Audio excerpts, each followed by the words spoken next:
ওই যেটা হয় বারবার তো উঠে আসছে জোটের কথা, কে কার হাত ধরবে, কে কার হাত ধরতে চলেছে। রাজনীতি তো সম্ভাবনার শিল্প, সুতরাং সম্ভাবনা কি কি দেখা যাচ্ছে আর কে কি বলছে সে বিষয়ে একটি প্রতিবেদন রাখবো আপনাদের সামনে।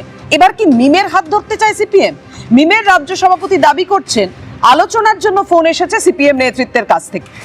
আমি শতরূপের কাছে যাব। শতরূপ, মানে এটা কি মনে হয় না যে দলটা একটা সময় 34 বছর শাসন করেছিল, সেই দলটাকে এখন কখনো আইএসএফ, কখনো মিম, কখনো কংগ্রেস, যদিও কংগ্রেস তাদের অবস্থান স্পষ্ট করে দিয়েছে, কিন্তু আগে তো ছিল, তা এই হাতগুলোকে খুঁজে বেড়াতে হচ্ছে হাতগুলো ধরবার জন্য। তাহলে কি এত বছর ওই 34 বছরের রাজনীতিতে প্রাপ্তির ভাড়ার শূন্য? আপনি কি সিপিএম কে দেখেছেন মিমের হাত খুঁজতে? এই যে মিম রাজ্য সভাপতি যেটা বলছেন, তাহলে সেটা সেই দাবিকে আপনারা মান্যতা দিচ্ছেন না? মানে আপনি দায়িত্ব নিচ্ছেন তো ওনার কথা? কাল যদি কথাটা মিথ্যা প্রমাণিত হয়, ওনাকে তো দেখুন, আমি একটা কথা বলি, হুমায়ুন কবির তো আসেনি, মোহাম্মদ সেলিম তো গিয়েছিলেন। শুনুন, এই প্রশ্নটা শুনানি, আমি শুনেছি প্রশ্নটা, উত্তরটা শুনে নিন। এই ভদ্রলোক যাকে দেখালেন তাকে আমি চিনি না, সকাল অবধি তার নাম জানতাম না, এখন ইনফ্যাক্ট জানি না কি দেখালেন, নাম ভুলেও গেলাম। সুতরাং কালকে যদি কথাটা মিথ্যে প্রমাণিত হয়, একে খুঁজে পাবো না। আপনার সাথে তোমার আলাপ আছে, আপনি দায়িত্ব নেবেন তো এই কথার? শুনুন, আমি একটা কথা বলি, আমরা কেন দায়িত্ব নেব? বক্তব্য উঠে আসছে, রাজনীতিতে তো সবই সম্ভব। আমি এই কারণেই বলছি, দয়া করে প্রশ্ন করুন, দয়া করে। তুমি অস্বীকার করতেই পারো, কিন্তু হুমায়ুন কবিরের কাছে মোহাম্মদ সেলিম গিয়েছিলেন নাকি মোহাম্মদ সেলিম করছেন বা বলছেন বলে আপনারা জানতে পারছেন? আমি তো হুমায়ুন কবির নিয়ে কথা বলিনি, আমি তো মিমের কথা বললাম। সুতরাং এই যে দায়িত্ব নিয়ে বললেন যে মিমের হাত সিপিএম খুঁজছে, দায়িত্বটা নেওয়ার জন্য কালকে আপনাকে আর খুঁজে পাওয়া যাবে না, এবং কথাটা মিথ্যে প্রমাণিত হবে। আমি উত্তরটা দিই। আমি এখন দেখলাম সুকান্ত মজুমদারকে বলতে যে সিপিএম এর অবস্থা এমন হয়েছে যে 3 মাসের বেশি যাদের বয়ফ্রেন্ড গার্লফ্রেন্ড টেকে না, সেই ছেলে মেয়েদের মতো। এই কথাটা যখন বলছেন তখন তার পাশে দাঁড়িয়েছে রুদ্রনীল ঘোষ, যে 3 মাসের বেশি একটা পার্টিতে টেকে না। তারপরে কুণাল ঘোষ, সে আবার বলছে যে সিপিএম শব্দটা বাংলায় একটা রসিকতায় পরিণত হয়েছে। বাংলায় না, কুণাল ঘোষ শব্দটা একটা খিস্তিতে পরিণত হয়েছে। কারোর কাউকে গালাগাল দেওয়ার থাকলে সে বলে তুই মানুষ না কুণাল ঘোষ। এবার একটা রাজনৈতিক প্রশ্নে আসি। এই মিমের এই ভদ্রলোককে, না এমনি বললাম, ঠিক আছে, মিমের এই ভদ্রলোককে যিনি বলছেন যে তাকে নাকি সিপিএম এর কোনো নেতা ফোন করেছিল, আমার খুব আশঙ্কা হচ্ছে এর কাছে কোনো স্প্যাম কল সেন্টার থেকে ফোন গেছিল। একটু পরেই এর কাছে ব্যাঙ্ক অ্যাকাউন্টের ডিটেলস চাইতো, তারপর ওটিপি চাইতো মোবাইলের, ভালো মানুষ ওটিপি দিয়ে দিত, তারপর অ্যাকাউন্ট খালি হয়ে যেত। আমি এখানে দাঁড়িয়ে সিপিএম এর একজন প্রতিনিধি হিসেবে বলছি, আমাদের পার্টি থেকে মিমের কাছে কোনো ফোন যাওয়ার কোনো প্রশ্নই নেই, কেউ করেও নেই, কেউ করবেও না। পশ্চিমবাংলায় মিম বলে মিম একটা দল রয়েছে, তারা বেসিক্যালি হায়দ্রাবাদের বা অন্ধ্রপ্রদেশের দল, বিহারে বা মহারাষ্ট্রের ভোটে তারা লড়েছে। বাংলাতে মিমের কোনো সংগঠন বা কোনো অস্তিত্ব আছে বলে আমরা কোনো দিন চোখে দেখিনি। এনাকে কেউ চিনতো না আমাদের দলের, এখনও অবধি চেনে না। ইনি এটা বলার জন্য বলছেন নাকি সত্যি কেউ অন্য কোনো পরিচয় নিয়ে ফোন করেছেন, সেটা এনারই, আমাদের আগে এনার খুঁজে বার করা দরকার রয়েছে। সুতরাং এই যে কথাটা বলা হচ্ছে, আমি সিপিএমের পক্ষ থেকে বলছি, একেবারে অবান্তর কথা। এর বাইরে হুমায়ুন কবির প্রসঙ্গে দেখুন, হুমায়ুন কবিরকে আপনারা দেখালেন, আমি বলছেন যে হুমায়ুন কবিরের সাথে দেখা হয়েছে, বৈঠক হয়েছে, সব। একটা লোককে যারা লোকসভা ভোটে প্রার্থী করবে তাদের কোনো জবাব দেওয়ার দায় নেই। একটা লোককে যারা বারবার রাজ্যের কখনো এমএলএ কখনো মন্ত্রী করবে তাদের জবাব দেওয়ার দায় নেই। জবাব দেওয়ার দায় আমাদের, ভালো কথা, আমাদের সেই দায়বদ্ধতা আছে মানুষের কাছে। কিন্তু আমি এইটুকু বলছি যে হুমায়ুন কবিরের যে বক্তব্যটা দেখালেন যে অধীর চৌধুরীকে মেনেছেন, মানে উনি বলছেন যে আমি মোহাম্মদ সেলিম নেতৃত্ব দিলে আমি মেনে নেব। এখন দেখুন, অধীর চৌধুরীর নেতৃত্ব মেনে নিয়েছেন, উনি দিলীপ ঘোষের নেতৃত্ব মেনে নিয়েছেন, উনি মমতা ব্যানার্জির নেতৃত্ব মেনে নিয়েছেন। সুতরাং উনি মোহাম্মদ সেলিমের নেতৃত্ব মেনে নেবেন, উনি কাউকে আপনাদের নেতৃত্ব মেনে নেবেন, আমার তাতে কোনো অসুবিধা নেই। কিন্তু বামপন্থীদের বক্তব্য খুব পরিষ্কার এখানে, আমরা কোনো দিন কেউ আমাদের দিকে আঙুল তুলে কথা বলতে পারবে না আমরা কোনোদিন সাম্প্রদায়িক কোনো দলের সঙ্গে কোনোভাবে আপোষ করেছি। পশ্চিমবাংলাতে বিজেপির বিরুদ্ধে আমাদের অবস্থান, মমতা বন্দ্যোপাধ্যায় যখন বিজেপির জোট করেছিলেন, হুমায়ুন কবিরকে আপনারা কিভাবে দেখছেন, তোমরা কিভাবে দেখছো? হুমায়ুন কবির একটা রাজনৈতিক দল বানিয়েছেন, বানিয়ে উনি ঘোষণা করেছেন যে আমার যে কথা রাখা নিয়ে বিতর্ক 30%কে কেটে আমি ভাসিয়ে দেবো, সেটা মমতা বন্দ্যোপাধ্যায়ের নির্দেশে আমি বলেছি। আমাদের পরিষ্কার বক্তব্য হয় এই কথাটা বলার জন্য মমতা বন্দ্যোপাধ্যায়, মিথ্যে কথা বলার জন্য মমতা বন্দ্যোপাধ্যায় হুমায়ুন কবিরকে গ্রেপ্তার করুন, অথবা মমতা বন্দ্যোপাধ্যায় স্বীকার করুন যে হুমায়ুন কবিরকে দিয়ে উনি 30-70 ভাগাভাগি করে দাঙ্গার পরিবেশ তৈরি করে মুর্শিদাবাদের 3টে আসন দখল করেছিলেন।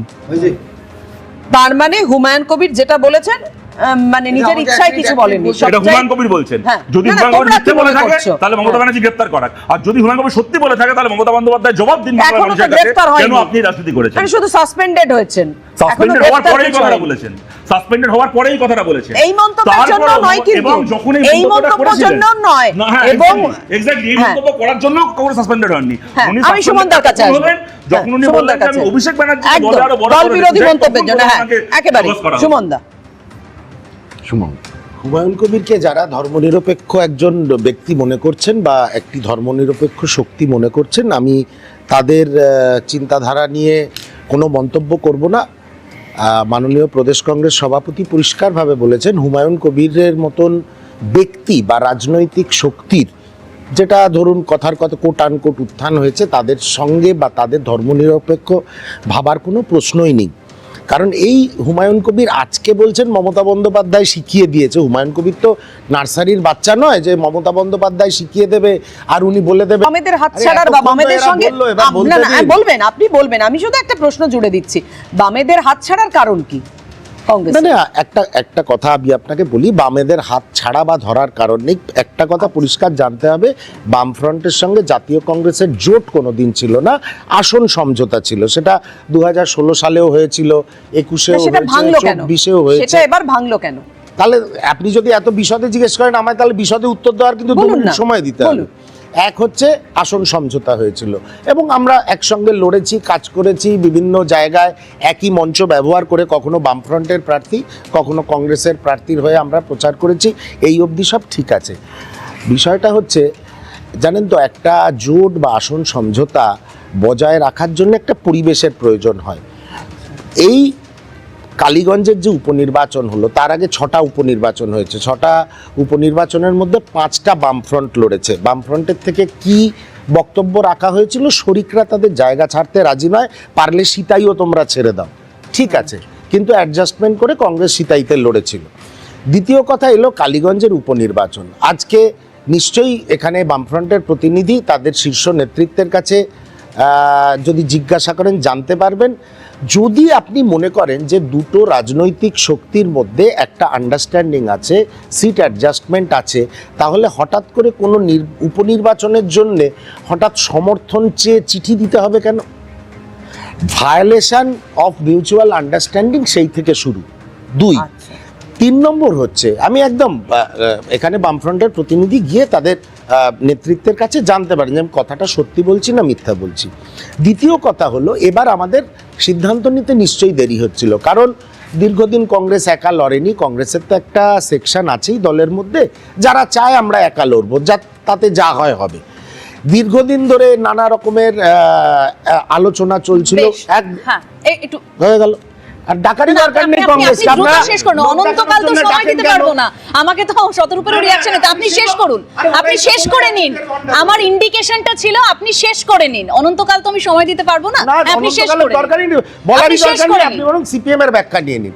আমার বললেন, আপনি বলবেন, আপনি আপনার লাইনটা শেষ করুন। আসন সমঝোতার ইতিবাচক সারাটা সিপিএম এর পক্ষ থেকে আসেনি, তো আমাকে তো শতরূপের রিঅ্যাকশন নিতে হবে। দেখুন, আমি এটার কোনো মানে পাল্টা উত্তর বা পাল্টা কোনো অভিযোগ করতে চাই না। আমি সুমনদার সাথে মানে এমন নয় যে এই স্টুডিওয় বসে নতুন করে সম্পর্ক খারাপ হয়ে যাবে, ও আমার দাদাস্থানীয়। আমি একটা কথা বলছি, সুমনদার সাথে আমি এ ব্যাপারে একমত যে হুমায়ুন কবিরকে নতুন করে ধর্মনিরপেক্ষ ভাবা হয়তো এক কথায় উচিত নয়, যে কারণে মানে এই মুহূর্তে এই টেবিলে যে 4টে রাজনৈতিক দলের প্রতিনিধি বসে আছে, এর মধ্যে 3টে রাজনৈতিক দল বিভিন্ন সময় হুমায়ুন কবিরকে দলে নিয়ে থাকলেও একটি রাজনৈতিক দল কখনো দলে নেয়নি, এবং সেই দলটা আমার দল। তবে এখন যে প্রশ্নটা করছেন তার আমি সেটার উত্তরে বলছি, দেখুন, কংগ্রেসের সাথে আমরা লড়াই করেছি। আমাদের বাংলায় রাজনৈতিক বোঝাপড়া খুব পরিষ্কার, বাংলা বা গোটা দেশেই, বাংলার ক্ষেত্রে তৃণমূল বিজেপি এবং গোটা দেশের ক্ষেত্রে বিজেপি বিরোধী সর্বোচ্চ ঐক্য আমরা চাই। সেই জায়গা থেকে ঠিক আছে, কংগ্রেস দেখুন একটা স্বাধীন দল, তারা স্বাধীন সিদ্ধান্ত নিয়েছেন, আমাদের সেখানে বলার কিছু নেই, কিন্তু কখনোই আমরা কংগ্রেসের সাধারণ কর্মী সমর্থক বা নেতৃত্বকেও আমরা আমাদের শত্রু মনে করি না। আমরা অত্যন্ত গর্বিত যে মালদায় যে একজন মানে এই তৃণমূল বিজেপির এই বাজারেও মালদায় যে একজন এমপি নির্বাচিত হয়েছেন, তাতে যদি আমাদের একটা অবদান বা আমাদের একটা ভূমিকা থেকে থাকে, তার জন্য আমরা গর্বিত। এবং আমরা মনে করি মালদার বাকি দুজনের থেকে ঈশা খান চৌধুরীর জেতাটা মানুষের জন্য অনেক ভালো হয়েছে, আমরা তার জন্য গর্বিত। আগামী দিনে কংগ্রেসের প্রতিও শুভেচ্ছা রইল, কিন্তু আমরা মানুষের কাছে আবেদন করব, যেখানে যেখানে আপনারা মনে করবেন যে আমরা বামপন্থীরা তৃণমূলকে এবং বিজেপিকে হারাতে আমরা সক্ষম, খোলা মনে আপনাদের সবার কাছে সমর্থন চাইছি। তার বাইরে কংগ্রেসের বিরুদ্ধে আমাদের কোনো সবার বক্তব্য কাছ নেই। থেকে সমর্থন চাইছে, অর্থাৎ বুঝতেই পারছেন এই যে হুমায়ুন কবির যে গরিবের পার্টির বাবা মা এই সেলিমের সাথে 5 তারা হোটেলে মিটিং করলো, এটা সিপিএম এর কোনো দোষ নেই। গতবারে ব্রিগেড প্যারেড গ্রাউন্ডে মন্ত্রী করলেই দোষ, ঠিক না? বললাম তো একটু আগে, তো কুণাল বলে দিয়েছে যে সিপিএম এর এমন করুণ অবস্থা, কখনো হুমায়ুনের হাতে পায়ে ধরছে, কখনো নওশাদের হাতে পায়ে ধরছে, কংগ্রেস বলছে ওর সঙ্গে ঘর করবো না, এদের মধ্যে জোটটা ঘোট হয়ে গেছে, কিছুই ব্যাপার না। মমতা ব্যানার্জি ছিলেন, আছেন, আগামী দিনও প্রচুর ভোট নিয়েই জিতবে। শতরূপ। চতুর্থ বৈশাখা যখন বললো না একটু কুণাল বলেই দিয়েছে, আমি তো ভয় পাচ্ছি না বোধ ওইটা বলবে। কুণাল তো বলেই দিয়েছে সারদা সব টাকা মমতা ব্যানার্জি বাড়িতেই থাকে। যাক, কিন্তু এখন যে প্রশ্নটা করছেন, দেখুন আমি আর তর্কে যাচ্ছি না, আলোচনা শেষ হচ্ছে। যখন পশ্চিমবাংলাতে কে বাবরি যাত্রা করবে আর কে ব্রিগেডে বসে গীতা পড়বে এই নিয়ে প্রতিযোগিতা হচ্ছে, আর রাজ্য সরকারের বাজেটে ঘোষণা করা হচ্ছে যে আমরা এই খাতে ভাতা বাড়াবো, বেকার ভাতা বাড়াবো কি লক্ষ্মীর ভাণ্ডার বাড়াবো। সেই সময় কেরালায় আমাদের সরকার বাজেট পেশ করেছে, যেখানে ঘোষণা করেছে গ্র্যাজুয়েশন পর্যন্ত কলেজে শিক্ষা সম্পূর্ণ বিনা পয়সায়। পশ্চিমবাংলায় বামফ্রন্ট ক্লাস 12 পর্যন্ত স্কুল এডুকেশন ফ্রি করেছিল, কেরালায় কলেজ এডুকেশন ফ্রি করে দেওয়া হলো। বাংলার মানুষ সিদ্ধান্ত নিন আগামী দিনে কোন রাজনীতির পথে বাংলা চলছে।